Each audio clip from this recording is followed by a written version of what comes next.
नमस्कार मंडळी. अवधूत चिंतन श्री गुरुदेव दत्त श्री स्वामी समर्थ महाराज की जय. बघा, मार्गशीर्ष महिन्यातील प्रत्येक गुरुवारी श्री महालक्ष्मी व्रताची मांडणी करून अगदी आपण मनोभावे श्री महालक्ष्मीची पूजा केली. पण या पूजेप्रमाणेच या व्रताचं आपल्याला उद्यापन सुद्धा करायचं असतं. म्हणजे उद्यापन करणे हा देखील एक विधी आहे. तर मार्गशीर्ष महिन्यातील गुरुवारचे व्रत केले असेल तर ज्यांनी गुरुवारचे व्रत केले असेल त्या महिलांनी त्या व्रताचं उद्यापन कसं करायचं किंवा ते उद्यापन करणे का महत्त्वाचे आहे, केले नाही तर आपल्याला त्या व्रताचं फळ मिळणार नाही. तर तुम्ही योग्य पद्धतीने त्या व्रताचं उद्यापन कसं केलं की त्याचं फळ तुम्हाला संपूर्ण मिळेल ते आपण आजच्या व्हिडिओच्या माध्यमातून जाणून घेणार आहोत. मार्गशीर्ष गुरुवारचे उद्यापन कधी व कसे करावे, का करावे याची संपूर्ण माहिती आपण आजच्या व्हिडिओमध्ये जाणून घेणार आहोत. त्यामुळे तुम्ही व्हिडिओ स्किप न करता शेवटपर्यंत पहा. बघा, 18 डिसेंबरला मार्गशीर्ष महिन्यातील आपला चौथा गुरुवार आहे आणि या दिवशीच आपल्याला आपल्या महालक्ष्मीच्या व्रताचे उद्यापन करायचे आहे. कारण शेवटचा गुरुवार म्हणजे चौथा गुरुवार आहे. शेवटचा गुरुवारी ही अमावस्या पण आलेली आहे. मग उद्यापन कधी करावं, त्याचप्रमाणे आपल्याला शेवटच्या गुरुवारी कोणाला जर बाहेर गावी जायचं असेल किंवा काही जर अडचण अशी आली असेल तर अशा वेळेस आपण काय करायचं, तर त्यांनी शेवटच्या गुरुवारी उद्यापन करता आलं नाही तर मग तुम्ही उद्यापन कधी करावं. काहींना सुतक असतं, काहींना मासिक अडचणी असेल, अशा वेळेस त्यांनी उद्यापन करावं की नाही करावं. त्याचप्रमाणे आपण मार्गशीर्ष महिन्यात 4ही गुरुवार उपवास करत असतो, पूजा मांडणी व्रत संपूर्ण विधी करत असतो. त्याचप्रमाणे आपल्याला उद्यापनही करायचं असतं. बघा, मार्गशीर्ष महिन्यातील शेवटच्या गुरुवारी हे उद्यापनाच्या गुरुवारी आपण दुसऱ्याच्या घरी उपवास सोडावा का, व त्याचप्रमाणे आपल्याला कुमारिका सुवासिनी भेटल्या नाहीत तर काय करावे, देवीला नैवेद्य काय दाखवावा, अशा बऱ्याच प्रश्नांची उत्तरे आपण आजच्या व्हिडिओमध्ये पाहणार आहोत. त्याचप्रमाणे बऱ्याच महिलांना प्रश्न पडतो की आमचा एक गुरुवार मासिक धर्मात गेला, एक गुरुवार आम्ही बाहेर गावी गेलो होतो, मग आम्ही अजून किती गुरुवार करायचे.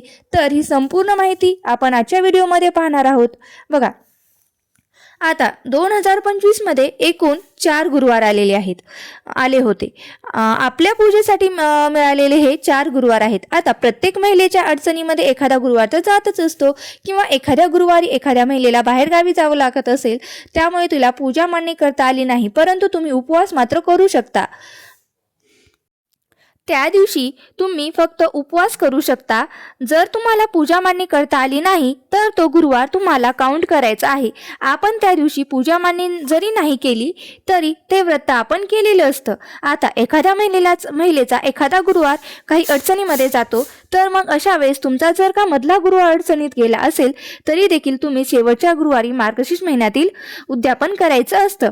बघा, मार्गशीर्ष महिन्यातील पहिल्या गुरुवारी आपण या व्रताला सुरुवात करत असतो आणि मार्गशीर्ष महिन्यातल्या शेवटच्या गुरुवारी आपण या व्रताचं उद्यापन करत असतो. म्हणजेच काय, तर पहिल्या गुरुवारी आपण या व्रताला सुरुवात करतो आणि शेवटच्या गुरुवारी याचं उद्यापन करत असतो. आता 2025 मध्ये आपल्याला गुरुवार व्रताचे उद्यापन कधी करायचं आहे, आता पाहूया. बघा, बऱ्याच जणांना असा प्रश्न पडलेला असतो की शेवटच्या गुरुवारी अमावस्या आहे, तर मग उद्यापन कसं करावं किंवा कधी करावे. तर बघा, यावर्षी डिसेंबर महिन्यातील चौथा गुरुवार हा 18 तारखेला आलेला आहे. म्हणजेच 18 डिसेंबरला हा चौथा गुरुवार असणार आहे आणि याच दिवशी आपल्याला मार्गशीर्ष गुरुवारचे व्रताचे उद्यापन सुद्धा करायचे आहे. आता अमावस्या तिथी ही शुक्रवारी पहाटे लागत आहे. म्हणजेच 18 तारखेला अमावस्या प्रारंभ दिलेला आहे, परंतु तो उत्तर रात्री म्हणजेच एकदम मध्यरात्री 4:59 मिनिटांनी म्हणजे शुक्रवारच्या पहाटे लागत आहे. त्यामुळे ही अमावस्या आपल्याला शुक्रवारी 19 तारखेला धरली जाणार आहे आणि 20 तारखेला ही अमावस्या सकाळी 7:12 समाप्त होणार आहे. मग अशा वेळेस आपण बिनधास्त या मार्गशीर्ष महिन्यातील चौथ्या गुरुवारी आपण महालक्ष्मी व्रताचे उद्यापन हे करू शकतो. तर बघा, आता उद्यापन कसं करायचं, तर उद्यापन अगदी साध्या व सोप्या पद्धतीनं करायचं आहे. बघा, कसं करायचं आहे उद्यापन. ज्याप्रमाणे मागच्या 3ही गुरुवारी आपण माता महालक्ष्मीची अगदी मनोभावे पूजा केली आहे, त्याचप्रमाणे चौथ्या गुरुवारी म्हणजे शेवटच्या गुरुवारी सुद्धा तुम्हाला पूजा करून घ्यायची आहे. आणि या दिवशी शेवटच्या गुरुवारी म्हणजेच शेवटच्या गुरुवारी आपल्याला काय करायचे, त्याचप्रमाणे पूजा मांडायची आहे, पूजा मांडणी करायची आहे आणि कथा वाचायची आहे. आता आरती करायची आहे आणि सायंकाळी आपल्याला काय करायचं आहे तर उद्यापन करायचं आहे. आता उद्यापन शक्यतो हे कधी करायचं असतं तर सायंकाळच्या वेळेस करायचं असतं, म्हणजे तिन्ही सांजेच्या वेळेला आपल्याला हे उद्यापन किंवा प्रदोष काळामध्ये आपल्याला हे उद्यापन करायचं असतं. आता लक्ष्मी येण्याची वेळ असते, त्यामुळे आपल्याला हे उद्यापन करायचं असतं. आता उद्यापनासाठी म्हणजेच गुरुवारी आपल्याला काय करायचं असतं तर पुरणपोळीचा किंवा गोडाधोडाचा नैवेद्य करून आपल्याला देवीला दाखवायचा असतो.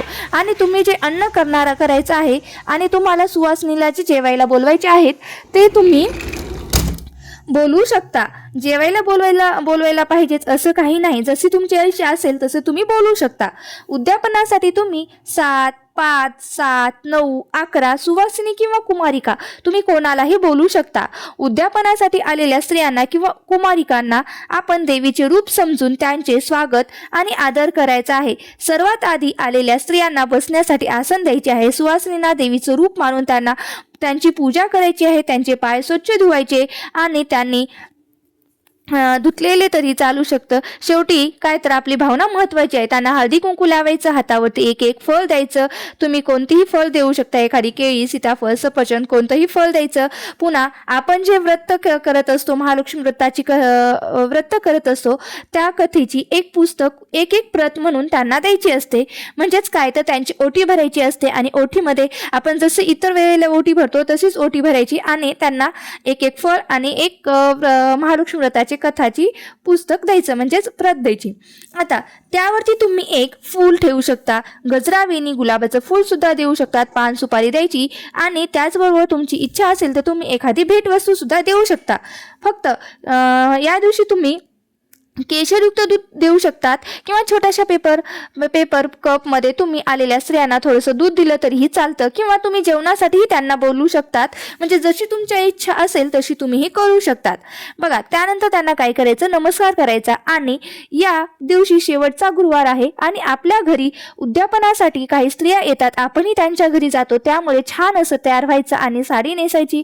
उद्यापनासाठी आलेल्या स्त्रियांची तुम्ही छान अशी ओटी भरू शकता खण नारळाने. त्याचबरोबर वाण म्हणून तुम्ही एखादी त्यांना भेटवस्तू सुद्धा देऊ शकतात किंवा एखादं फळ सुद्धा देऊ शकतात. आपल्या इच्छेनुसार जशी तुमची इच्छा असेल तसे तुम्ही देऊ शकता. मात्र या दिवशी तुम्हाला जे जे करणं शक्य आहे ते आनंदाने करण्याचा प्रयत्न करा. काही स्त्रियांना उद्यापनासाठी 5, 7, 9, 11 सुवासिनी किंवा कुमारिका मिळत नाही, तर त्यांनी एक जरी कुमारिका किंवा एक जरी सुवासिनीला बोलवलं तरीही चालतं. मानपान केला तरी, म्हणजेच हळदी कुंकू, फळ, व्रताचे पुस्तक, कोणतीही भेटवस्तू या एकही तुमच्या घरी जी स्त्री आलेली आहे त्याला तुम्ही देऊ शकता. तरीही तुमच्या व्रताचे हे उद्यापन होऊ शकतं. जर पण नाहीच मिळाले सुवासिनी किंवा कुमारिका तर तुम्ही तुमच्या मुलीला देखील हळदी कुंकू लावून तिचे देवीचे स्वरूप मानून मानपान करू शकता. त्याचबरोबर शक्य झालं तर आपल्याला या दिवशी ब्राह्मणाला सीधा वस्त्र आणि दक्षिणा देऊन त्यांना नमस्कार करायचा आहे.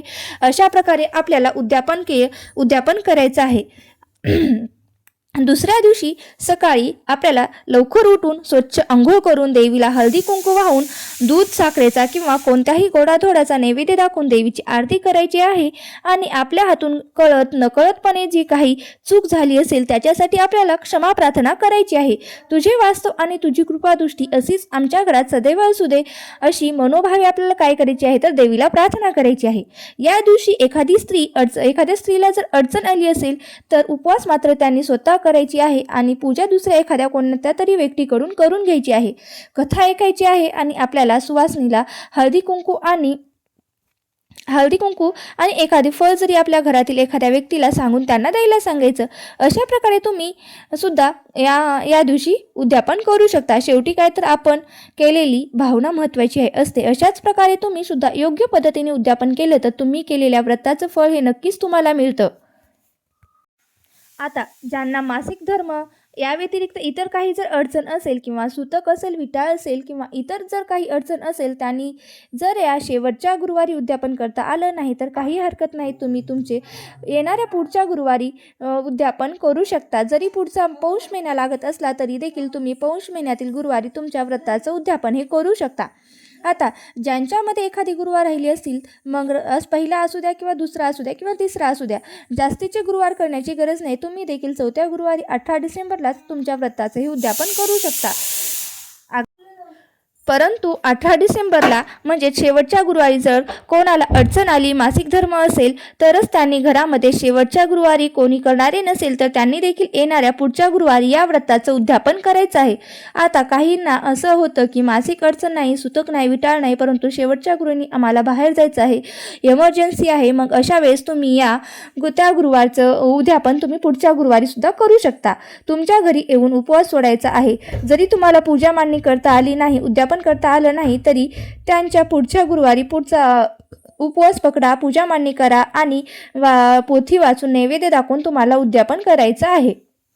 अशा प्रकारे आपल्याला जर कोणी सुवासिन म्हणून जेवायला बोलत असेल तर आपण बिनधास्त कुठलाही विचार न करता जायचं आहे. कारण जे ती लेडी, जी महिला आपल्याला साक्षात लक्ष्मीचं स्वरूप मानून आपल्याला भोजनास देत असते, त्यामुळे आपण हे भोजन करायचं आहे. आपला उपवास असला तरी, आपला उपवास जरी त्यांच्या घरी सोडला जात असली तरी देखील आपल्याला लक्ष्मी स्वरूप मानून ते जेवायला बोलवत असल्यामुळे आपण त्यांच्या घरी जाऊन जेवण करू शकतो.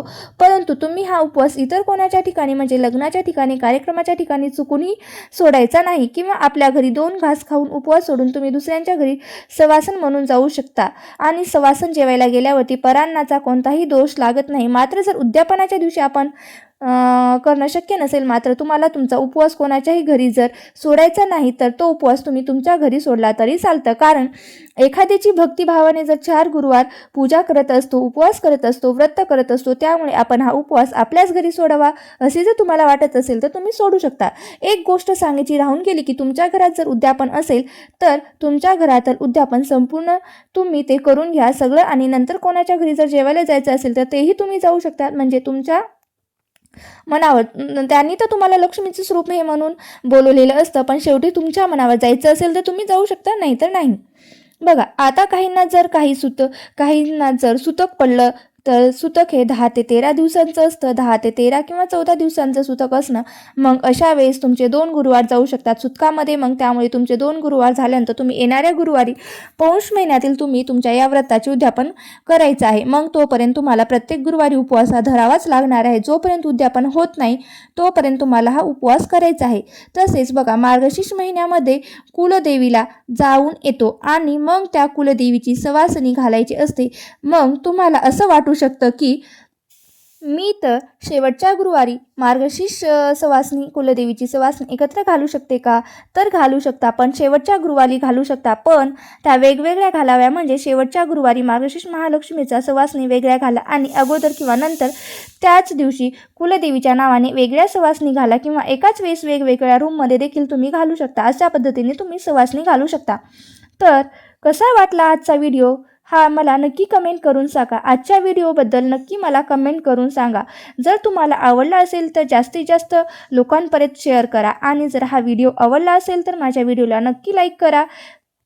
आणि असे छान माहितीपूर्ण व्हिडिओ पाहण्यासाठी आजच माझ्या चॅनलला सबस्क्राईब करून घ्या, कारण जेणेकरून तुम्हाला असेच नवनवीन व्हिडिओ पाहता येतील. आणि व्हिडिओ शेवटपर्यंत पाहिल्याबद्दल अगदी तुमची मनापासून खूप खूप आभारी आहे. धन्यवाद. श्री स्वामी समर्थ. जय जय स्वामी समर्थ.